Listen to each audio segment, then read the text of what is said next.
wax ci beneen sujet bi nga xamante ne jigéen ñi la concerné muy affaire u congé maternité ex moom boo waxee mu ne au parce que actuellement au Sénégal jigéen ñi bu fekkente ne da ngay dem congé dañ lay jox 14 semaines 6 semaines avant 8 semaines après et bu fekkente ne da nga accoucher ci balaa 6 semaines avant yi di jot tu perds beneen temps bi nga xamante ne moo desoon 8 semaines sa doom bébé bu ndaw lay nekk actuellement Sénégal ñi ngi def benn campagne bu mag.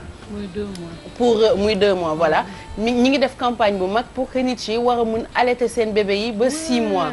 allaitement exclusif nag mooy c'est-à-dire xale bi 0 ba 6 mois ween kese la mun a nàmp. alors la question que nous nous posons c'est bu fekkente ne xale bi exclusivement au sein la war a nàmp. te yow à 2 mois war nga dem reprendre ton travail dans quel monde ak bonne possibilité naka la xale bi de mën a amee allaitement exclusif pendant 6 mois ci loolu y a le docteur Diop de la clinique Nest bu defoon benn article posté ko et article boobu dafa am lu mu jur muy benn pétition boo xamante ne am ki ko lancé mi ngi tudd Khadija Faye madame Sané moom moo ko lancé ci change.org ñi ngi ko tuddee plaidoyer pour allonger la durée des congés de maternité donc pétition bi mi ngi def un petit peu le tour du web nit yi ngi koy partagé pour ñëpp signer ko moo tax ñu demoon xooli docteur Diop bi commencé bind article bi ak aussi Khadija Faye pour ñu wax ñu lan moo tax ñu war a yokk congé de maternité.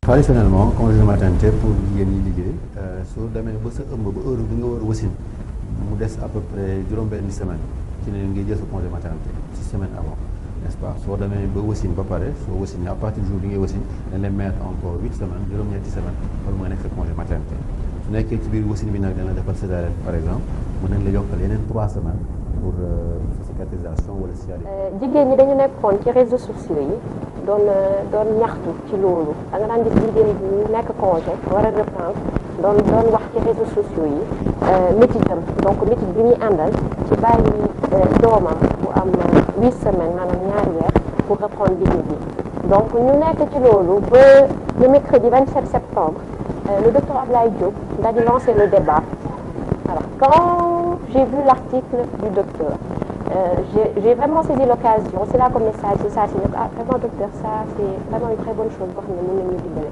et il faut vraiment que ñu lancer le plus rapidement pétition bi pour pouvoir provoquer le débat la discussion sur le sujet alors si la neema donc ñu lancer ko donc si loolu le 27 le docteur bi daal di def article boobu si page Facebook am man le 28 la ubbi pétition bi donc pour emboîter le pas au docteur. pétition boobu d'ailleurs li ko indi yëpp benn article bu ma bindoon l'année dernière le 8 mars dernier benn journaliste bu ma interviewé woon j'avais dit que au lieu ñu def ay yenn xubaay yenn folklore yi def ci 8 mars li gën a intéressant pour femmes yi mooy mener combat bi dans la direction de yokk seen congé maternité parce que 6 mois 8 semaines congé maternité 2 mois congé maternité après soo wasinee ba pare dafa gàtt te c'est pas en adéquation àndul ak suñu politique de santé bi ñu bëgg maanaam solo jur bi ba pare toppatoo wér-gu-yaramu xale yi n'est-ce pas parce que soo wasinee di nga soxla benn temps boo xam ne da nga war a nampal sa doom nampal bi ñaari partie la première partie bi mooy 6 premiers mois yi ñu def tuddee allaitement exclusif au sein maanaam ween rek nga war a joxe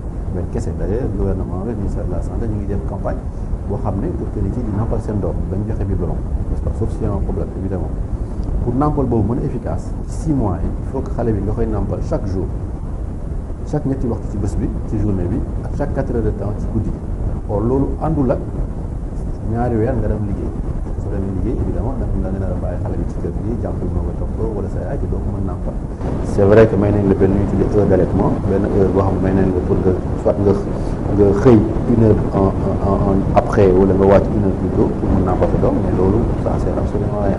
personnellement que mënuñu def campagne bi mel noonu di ñaax yaay yi pour ñu nampal ba pare et puis duñu leen may possibilité ñu def ko parce que pour se dire la vérité à 8 semaines nga bàyyi sa doom bëgg boole allaitement au sein allaitement exclusif comme ils disent ak liggéey dafay doon lu jafe man personnellement néew ma nañu ko def 4 mois nañu ko def 3 mois nañu ko def 6 mois moi je voudrais à mon niveau simplement qu'on essaie autour d'une table avec les acteurs qui sont concernés qu'on essaie de voir comment booster ou bien comment améliorer ces 8 semaines là ces 14 semaines autant pour moi de congé. soo liggéeyee au bout de 2 mois sa xel du nekk si sa liggéey sa xel sa doom lay nekk di nga nekk di wóote à la maison pour xool si tout va bien wala mu feebar et sa productivité dafay wàññeeku dafa nekk leen loo xam ne mën naa ko wax ci kaw rek mais ñëpp xalaat nañ au moins benn yoon et que loi yi benn instant nos lois sont parfois obsolètes dañoo màgget et que il faut que suñu loi yi ñu adapté ko suñu société.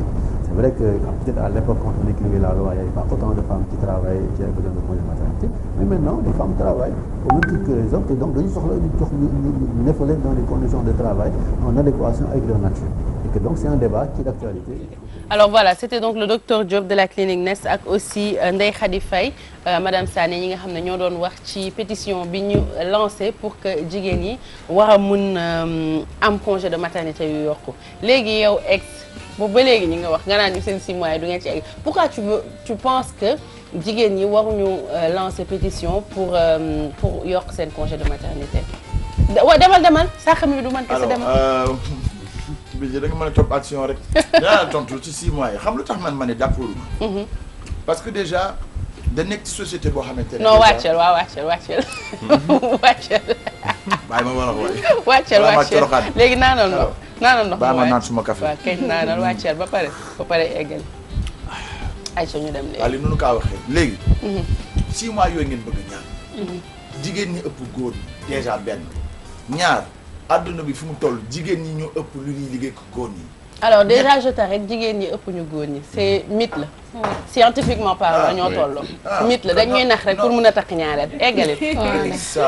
waaw d'accord ok non maa doon. non même les chiffres sont sortis ñoo tolloo. elle a raison. waaw d'accord bon d'accord ba allez maintenant nañ ko yóbbu ci beneen côté rek moom mooy déjà 6 mois ci at. boo ko ci génnee 6 mois moo la dese. Ça veut dire que da nga retrouver avec une entreprise boo xamante ne jigéen ñoo fa ëpp je prends l'exemple de Groupe Futurs Médias jigéen ñi ëpp fii maa leen teg bët xalaatal jigéen ñëpp di jël 6 mois c'est-à-dire que tu vas te retrouver. En fait, tu penses à la productivité voilà. Alors, penser à la femme. Mais médecin bi bu ñu waxtaanee ak moom ce qu'il m'a dit c'est que une femme qui laisse son bébé de 2 mois à la maison elle est pas productive. C'est ça. Qu'on se le dise boo egsee. elle est pas productive la boo bàyyee sa doom bu am 6 mois sa kër. même man sama yaay laa doon bàyyee je prends mon exemple. mais tout le temps j'étais là je l'appelais allo ana Adja finalement daf ma doon tooñ naan ma génn na. parce que tellement je la fatiguée boo jugee sa doom boo xamante ne. t'es pas concentré t'es pas productif. d'accord mais néanmoins mais je veux dire le monde évolue quand même je veux dire on le fait jusqu'en 2017 donc je vois pas aujourd'hui. mais parce que c'est pas bien. mais pourquoi. ñun yëguñu loolu daal. mais parce que ci liggéey dund tamit laa bëgg wax parce que entre jafte waaw ëmb porter la grossesse 9 mois ba après 9 mois déjà dafa nekk lu difficile parce que y a plein de choses yoo xamante ne mi ngi nekk am na ay éclampsie bu ñu duggee ci ñi nga xamante ne dañuy dem ci biir am ay tension additionnelle tu as des complications donc ay diabète yooyu yëpp nekk ci coono boobu après nga libéré wu mooy wasin nga ba pare beneen coono bi nekk boobu léegi tu rends grâce parce que téye nga léegi li nga téye aussi ñu ne la téye ko juste ñaari weer te toog nga pratiquement presque une année sax entre guillemets di xaar boo ko téyee ñaari weer rek nga ne ko fii ñu ko ci loo xamante ne dafa tuuti parfois tu as un enfant qui est né et qui est prématuré donc dafa laaj yoo xamante ne il faut une bonne il faut un bon encadrement te fii malheureusement tu es obligé de prendre des nounous du ñëpp ñoo am ay mbokk appartement yi nañu dëkk doo mën a jëli peut-être sa mbokk bu jógee Fuuta wala ba defa mu nekk fii mais yow léegi nga war a jël sa doom boobu dem wàcc ko fa bàyyi ko kenn koo xamante ne xamul yi ci nar a am yëpp moo tax neewuñu nu gaa nu gën na mais baax na nga amaat yeneen ñeenti weer yoo xamante ne ba nga xamante ne liir am na fu muy dëgëree bu dëgëree toi tu parles de financièrement parlant. financièrement parlant. ñun peut-être c'est dans ce sens-là la ñuy waxee boobu ci poste de responsabilité yi nekk ci entreprise jigéen ñi yor ko xalaatal poste vacant yooyu pendant 6 mois après kooku dafa am vie imagine tout ça yu muy répercussion bi muy am ci société bi. loolu benn nag pour moi on peut trouver un juste milieu. c'est quoi. c'est aujourd'hui le terrain d'entente qu'on peut trouver. c'est toute entreprise aujourd'hui au Sénégal bu am ay employé ay jigéen yu bari. ñu wut fa benn garderie. Boo xamante ne aujourd'hui oui le groupe Futurs Médias a les moyens de prendre une salle. Consensus parce que mais c'est exactement la solution. Voilà loolu laa gis c'est-à-dire le juste milieu c'est ça. mais le fait que tu fasses 6 mois, laa doon réfléchir. je trouve que quand même c'est 6 mois sans travailler pour une femme parce que tu dois. Moi c'est trop. exactement loolu laa doon xalaat c'est-à-dire il faut toujours trouver le juste milieu. Entreprise bi du ko arranger comme ni ko sans sous-productivité la dame ou bien l'employé pour mu mën a absenter au moins entre guillemets mën nañu jàpp une année. C'est un an quasiment une année. Bon c'est difficile pour l'entreprise.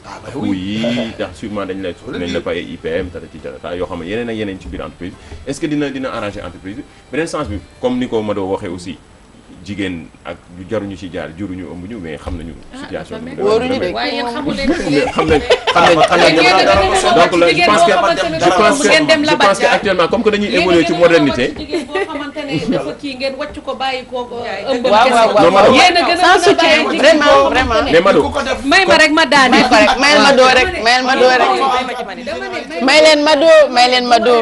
waaye yéen góor yi yéen a gën a mun a wàcc jigéen mu ëmb ak ni ëmb métti te yow yaa ko jox tubaab fakal la nga ni ko fi ñukk dem labati wuti parce que la soxla woon ca sa soxna damay wax rek déedéet ngeen demaat ci encore war a mën a am sa soxna tamit mu ëmb nga ni ko fi ñukk wàcc ko fi dem wala nga délaissé ko sax dem takki sax bu la neexee du dëgg yéen ñëpp yéen a ko après loolu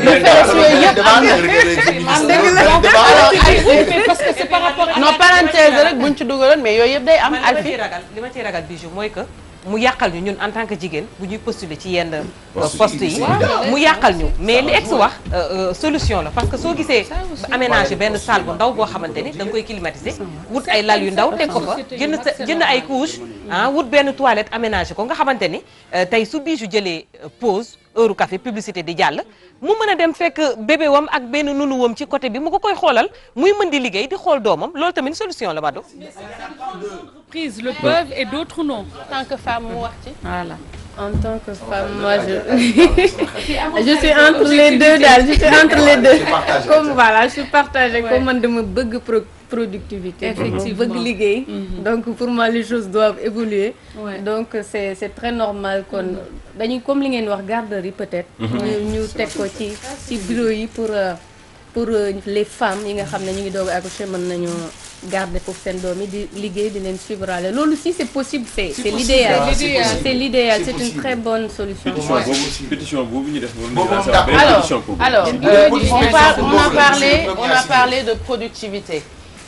Déjà bu may waxtaan ak médecin bi il m'a carrément dit que ku bàyyi doomam 2 mois à la maison bu ñëwee ci entreprise bi productivité am dafay wàññeeku parce que xelam mi ngi ci kër gi. mais ku doomam nekk ci entreprise bi am comme bu nekkee ci entreprise bi nga mun a am ay heures d'allaitement ça c'est cool ce serait parfait. mais comme loolu mooy solution bàyyi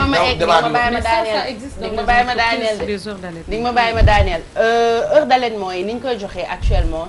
on peut dire que ça sert à rien parce que tu finis 1 heure plus tôt. pour dem nampal sa doom ou tu as 1 heure ci digg temps bi nga dem nampal sa doom ñëwaat te pour que allaitement exclusif au sein bi efficace il faut xale bi namp chaque 3 heures exclusivement nga koy jox ween kese et on pense que ça va coûter plus d'argent à l'État parce que bu fekkente ne da nga arrêté liggéey c'est pas l'entreprise qui te paye c'est l'IPM moom moo lay prendre en charge ba ba ngay recommencer waat liggéey yaa ko cotisé mais IPM moo lay fay ba ba ngay ñëwaat te IPM fay jigéen pendant 6 mois ça coûterait moins cher à l'État que de bàyyi xale yi ñu bañ a namp ndax xale bu namp pendant 6 mois rien qu'au sein il est moins malade que les autres enfants.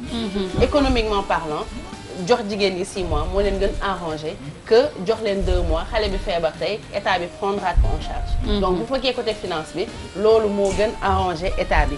Côté productivité bi nga xamante ne moom la ñuy wax le médecin il m'a dit que déjà 2 mois doo productif donc ça pourrait aider les jeunes yi nga xamante ne ñi ngi wër stage ci domaine bi jigéen ñi nekk. ñu jël leen pendant les 6 mois ñu def seen stage le temps que la femme bi dem. ñu am expérience ñu am expérience et puis ça leur permettra de bosser. Mais donc finalement en tout cas ceci dit autant prendre une disponibilité d'1 année.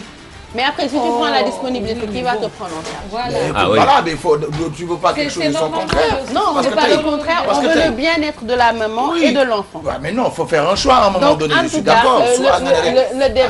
le débat est assez complexe. Mais ñi nga xamante ne nii non dañuy dem assemblée ñi nga xamante ne nii gëm nañu ko jigéen soxla na ko mun ngeen dem change.org pétition bi ngeen di signé mooy plaidoyer pour l'allongement de la durée des congés de maternité. Non, cette pétition, soit tu es d'accord ou tu laisses tomber. Ouais. On a 3000 signatures, donc continuez à signer contre campagne waa créer beneen chef d'entreprise yi. En tout cas loolu lañu indi woon pour waxtaanee ko ak yéen ci allongement des congés de maternité muy nekk benn article boo xam ne encore le docteur Diop de la clinique Nest moo ko lancé woon et puis Khadija Faye Ndeye Khady Faye rebondir dessus pour lancer pétition bi. Donc pétition bi actuellement mi ngi def le tour du web nit ñi ngi koy partagé, donc à vous de voir bu fekkee gëm ngeen ko ngeen dem signer, bu fekkee gëmoo leen ko vous laissez tomber. La campagne. Mais c'est possible. C'est possible. Au Canada, les hommes prennent des congés. C'est au Canada ça. C'est au Canada, mais est-ce que c'est pas le Sénégal? Est-ce que constitution veut reconnaître le loolu déjà? Mais ñu faire imposer loolu ñu nit ñuy jël suñu. Vous me fatiguez. On va parler avec Didier.